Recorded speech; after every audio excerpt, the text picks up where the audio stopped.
39-41 all time in the tournament.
Missouri Valley Conference regular season champion Drake Bulldogs are here.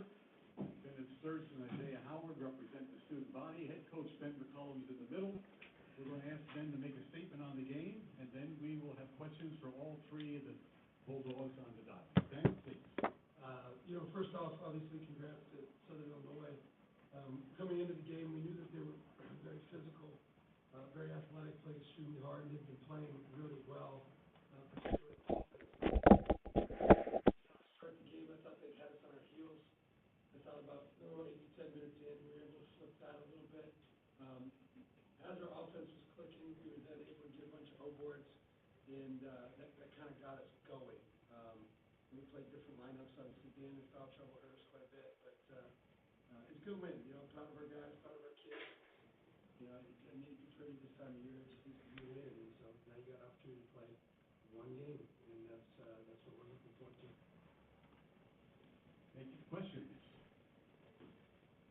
Start right there, the inside aisle. Come in here, microphone, please.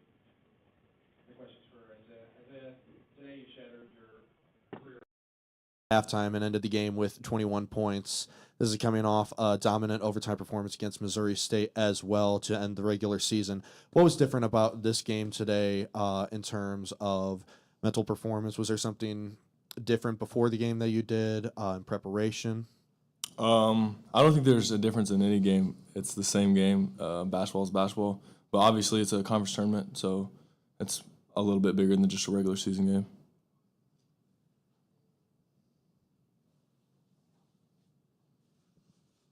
That was easy. Yeah, runner, right-hand side.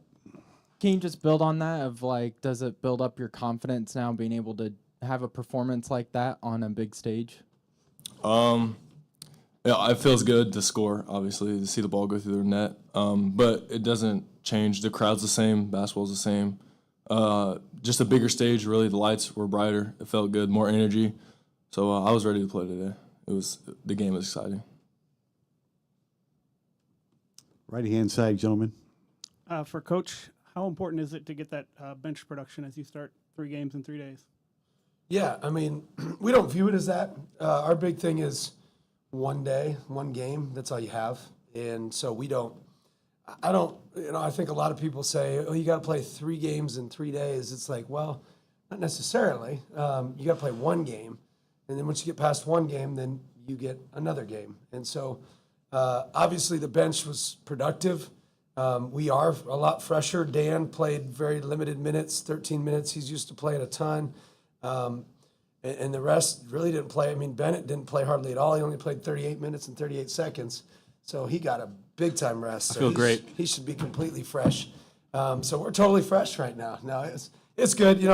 We trust our bench. Part of it is probably a couple of them could be starters. We like our starting lineup. They start well, and we like the juice that our guys that come off the bench bring. It doesn't start or bench. It really doesn't matter to us. Left-hand side. Bennett, what was it like playing out there? Man, it felt great. Isaiah Howard made it easy for me today. I feel like their game plan was kind of to just get the ball out of my hands, and Isaiah Howard and some other guys stepped up big today. yeah, it was a fun game, fun atmosphere. Our fans really brought it today, and we're thankful for them. Two here on the left-hand side. Yeah, Ben, I wonder if you could tell me a little bit about what your impressions are of Isaiah over the season, and did they change today with how he performed? Yeah, for him to do it as a freshman, it's pretty crazy. I know what he's going into, and yeah, just for him to do this on that stage, and he helped us big in the Missouri State game, last regular season game of the year, our last game, and you can really see him starting to make strides, and he's been great for us. Harry? Yeah, Ben, did you ever lock up with Coach Hawkins at the D2 level, and what was that? And if so, what was that? What were those results like? Yeah, I never have. I think he was at Quincy for a little bit. I'm not sure where he was at before that. I actually played Coach Nagy when I was a player.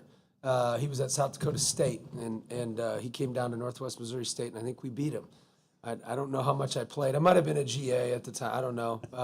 But I do remember them being really good, really talented. He's an excellent coach, and both of them are fantastic coaches, and they're going to get that thing rolling down there. And then Bennett, was this? How would you grade this as a physical game? It seemed pretty physical. Is it high end, middle, top?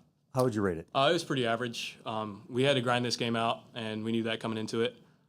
Just grinding out the game. I feel like the game was closer than the score shows, and we knew that coming in, and I think we did that. Back on the aisle here. This one's for Bennett and Coach McCollum. This is your first conference tournament game in the Division I level. Obviously, there was the Charleston Classic earlier in the season, but this is the first real action for a conference tournament. How does this differ in terms of what you saw when you were at Northwest Missouri State playing the past couple of years and coaching the past couple of years? Bennett first, please. I think the conference tournament, MIAA tournament, and D2 level was really great. It was probably one of the best in the D2 level, and they put on a great tournament. So kind of used to it, kind of used to putting on great tournaments, and everyone I've talked to about Arch Madness has nothing but good things to say. Yeah, I think, to be honest, where we were at, Kansas City was kind of like where all the Northwest graduates went. So when we would go into those, it would be very similar crowds. It would be big crowds on the bottom bowl. Probably the biggest difference, though, is the amount of crowd that everybody brings. So everybody brings a crowd, whereas in the MIAA, it was Northwest, and we brought a huge crowd. And so very similar circumstances. Obviously a little more enthusiasm, a little more excitement to it, a little more buzz surrounding it, but very similar. On the corner right here. Yeah, Ben, what does it take historically for you to trust a true freshman the way you trusted Isaiah today? What do you have to see? Well, I saw it the day he got here. I saw it in high school when, I saw it in high school when I recruited him to Northwest, then he chose not to come. But we knew that that he had a level of energy and juice to him. He reminds me a little bit of a player that I used to have at Northwest named Diego Bernard, where they're a little bit like me in a lot of ways, kind of half nuts in a good way. I like to fancy myself that way, but he's, they said, did he change his routine? No, he didn't change no routine. He just came in and hooped. Like, that's what he does. And then he gonna fight everybody in the gym. He gonna fight me sometimes. It's what he is. It's what he does. So I never don't trust his competitiveness ever. And that's what his greatest strength is his ability to compete. And he can take a butt chewing too. He's coachable, raised well, great parents. They probably get on him more than I do. So he's earned the trust. We are under 5 minutes to go in this session. Harry's up next. Ben, you mentioned the offensive rebounds. That's not normally your strength, and then early on you guys were struggling offensively, but you were crashing the boards in a real dynamic way. Was that a pregame thought or just something that had to develop in that game? Yeah, so percentage-wise, it actually is one of our greatest strengths. Not from a number standpoint, though. So, for instance, because our possessions are a little bit lower, the numbers aren't going to be as big, but the percentage of rebounds that we get from an offensive perspective, some of our better games will get them. it's kind of a double-edged sword. Do you guard us straight up? If you guard us straight up, you might keep us off the glass. If you don't guard us straight up, and what I call dork people, where you just don't guard them, then they're able to crash a little bit easier. And so it wasn't necessarily something that we emphasized. It's just something that some of our guys do a good job of. Anything else for the Bulldogs? All right, gentlemen, you are excused. Congratulations. Thanks, guys. Bulldogs at 2:30 tomorrow, semis.